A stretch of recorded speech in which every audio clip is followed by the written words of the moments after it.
Zampa, disculpe que le baje la radio. ¿Cómo va, Cairo? ¿Qué hace por acá? No, ¿usted qué hace? ¿Por?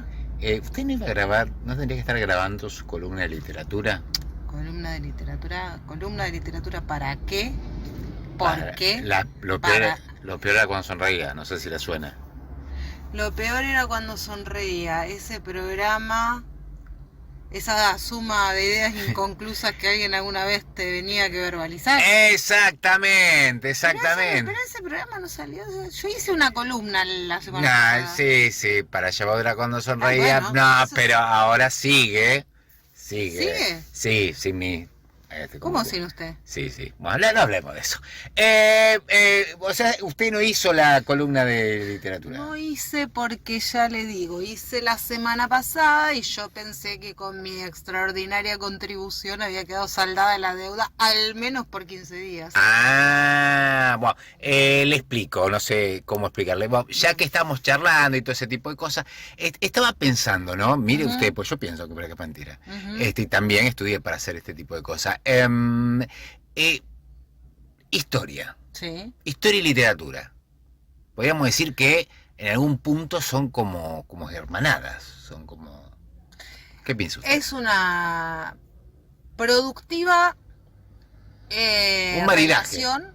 Muy bien. Mire usted, qué linda. Aplicando un término. Qué linda frase. Es una relación, creo yo, fructífera y productiva y que va casi de suyo. Es decir... ¿Cómo sería de mío? Porque lo hablamos en más de una oportunidad, esta cuestión, esta idea de que muchas veces el objeto de la historia y el objeto del arte en general y de la literatura en particular es el mismo.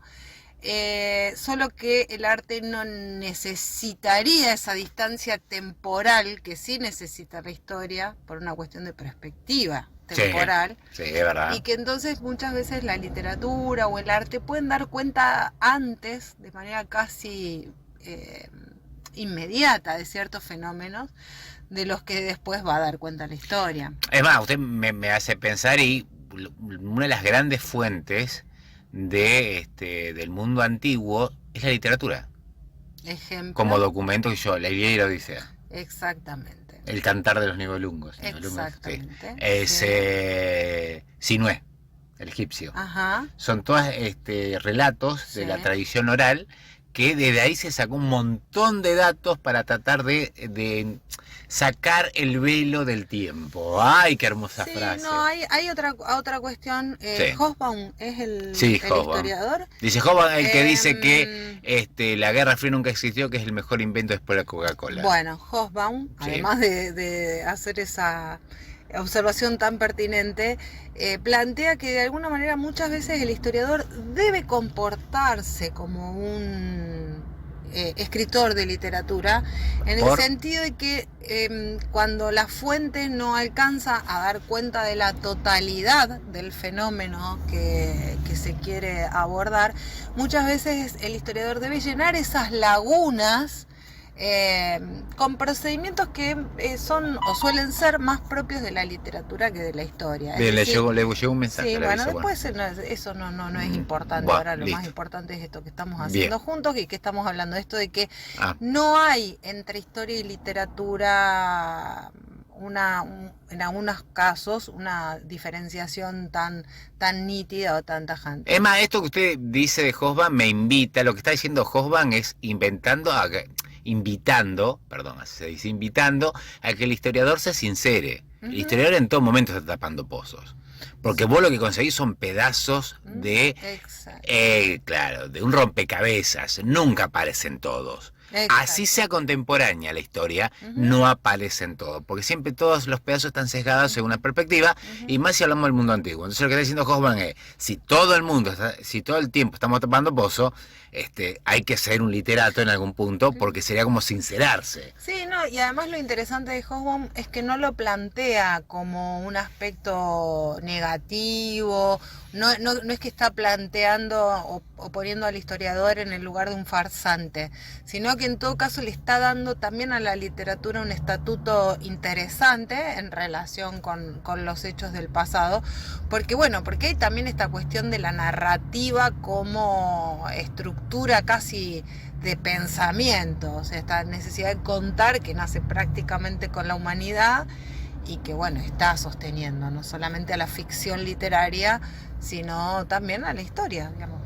Yo coincido, y eso en cuanto al modo de hacer historia, pero también es muy interesante el rol de la historia para la interpretación de la literatura. Yo siempre les digo a los alumnos que los textos literarios no surgen por generación espontánea, sino que hay que preguntarse por qué este texto surgió en este lugar y en este momento, y por qué en este momento y no en otro. Y poder interpretar ciertas claves de la historia contribuyen indudablemente a hacer una interpretación mucho más rica también de los textos literarios. Y viceversa. Y viceversa. Podríamos decir que, sin ánimo de ofender a nadie, yo desde la historia y ustedes de las letras, que uno de los libros de literatura más interesantes es la Biblia. Porque está plagada de cuentos. Es mito. Sí. No, yo no veo dejando de lado cuestiones que tienen que ver con la fe, con las creencias y demás. No estoy hablando mucha distancia entre lo que es la mitología griega, por ejemplo, y la mitología cristiana. En tanto y en cuanto son relatos que intentan explicar ciertos fenómenos. Explicar lo inexplicable. Creo que la religión y el mito en ese punto, ni hablar que para los griegos eran una misma cosa. Claro, dos caras no iban de la mano. La religión es parte de lo mismo. Claro. Esta cuestión de que tiene que ver que tanto la religión como el mito se sostienen en el misterio de la vida, o sea que mientras haya misterios indescifrables, va a haber intentos del hombre por tratar de encontrarles una explicación. Obviamente que hoy esa búsqueda pasa más por lo racional y por lo científico, pero de ninguna manera deja de lado la cuestión de lo imaginario y ahí ya podríamos hacer también alguna relación con el psicoanálisis, pero quizás eso debamos dejarlo para otro programa. Hablando de historia y literatura, le había hecho una invitación. ¿Qué le parece si en otro momento charlamos juntos? Literalmente, donde las dos disciplinas que nosotros abrazamos y amamos, donde se tocan de una manera muy interesante y se da este maridaje, hablar desde la historia y ustedes de la literatura, que hablemos del Matadero. Del Matadero de Esteban Echeverría, sin dudas, es uno de los textos claves del siglo XIX, digamos, ahí está el Facundo de Sarmiento, el Matadero de Echeverría, el Martín Fierro de José Hernández, están ahí como textos claves para entender ese siglo tan particular en nuestra historia. Me encantaría que lo charlemos. Me encantaría también ver hasta qué punto, digamos, también hay como la inauguración de una genealogía con el Matadero, y que se puede rastrear incluso hasta la actualidad. Muy interesante, me encantaría. Si usted me invita. Si me recuerda, sí, que no me olvide. No sé quién está olvidando a quién.